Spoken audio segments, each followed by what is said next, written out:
ഈ ശീലം ഒന്ന് മാറ്റിയാൽ മുഖക്കുരു ഉണ്ടാവില്ല കേട്ടോ. നിങ്ങൾ ശ്രദ്ധിച്ചിട്ടുണ്ടോ, മഴക്കാലത്താണോ വേനൽക്കാലത്താണോ കൂടുതൽ മുഖക്കുരു ഉണ്ടാവുന്നത്? എൻ്റെ ഫേസിലില്ലേ വേനൽക്കാലത്തായിരുന്നു കേട്ടോ കൂടുതൽ മുഖക്കുരു ഉണ്ടാവുന്നത്. ഞാൻ വിചാരിച്ചിരുന്നത് അപ്പോൾ ഭയങ്കര ചൂടല്ലേ, അതുകൊണ്ടായിരിക്കും, ഈ ക്ലൈമറ്റ് വേരിയേഷൻ കൊണ്ടായിരിക്കും എന്നൊക്കെയായിരുന്നു കേട്ടോ വിചാരിച്ചിരുന്നത്. പക്ഷേ എൻ്റെ ഒരു ചെറിയ ശീലത്തിലുള്ള ഒരു മാറ്റം വരുത്തിയപ്പോൾ ഉണ്ടല്ലോ ഒരുപാട് മുഖക്കുരു കുറയാൻ പറ്റി.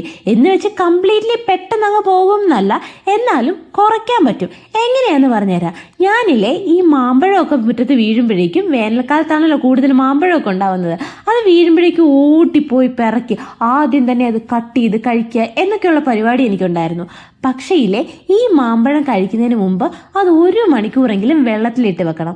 വെള്ളത്തിലിട്ട് വെച്ചാൽ മാത്രമേ അതിൻ്റെ ഫൈറ്റിക് ആസിഡ് അതിൽ നിന്ന് കുറേയൊക്കെ പുറത്തു പോകും. പിന്നെ അതിനുശേഷം അത് കട്ട് ചെയ്യുമ്പോൾ അതിൻ്റെ ആ അറ്റം കട്ട് ചെയ്ത് അതിൻ്റെ ചോനയൊക്കെ നന്നായി ഒന്ന് ഞെക്കി കളഞ്ഞതിന് ശേഷം മാത്രമേ മുറിച്ച് കഴിക്കാവുള്ളൂ.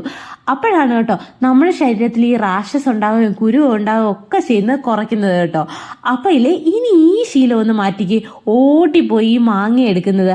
അപ്പോൾ ഉണ്ടല്ലോ മുഖക്കുരു താനേ കുറഞ്ഞോളും. അപ്പം ഞാൻ ആദ്യം എടുത്ത ആ മാങ്ങയില്ലേ വെള്ളത്തിലിട്ട് വെച്ചേക്കുക, ഇനി വേണം എനിക്കതൊന്ന് പോയി കഴിക്കാൻ.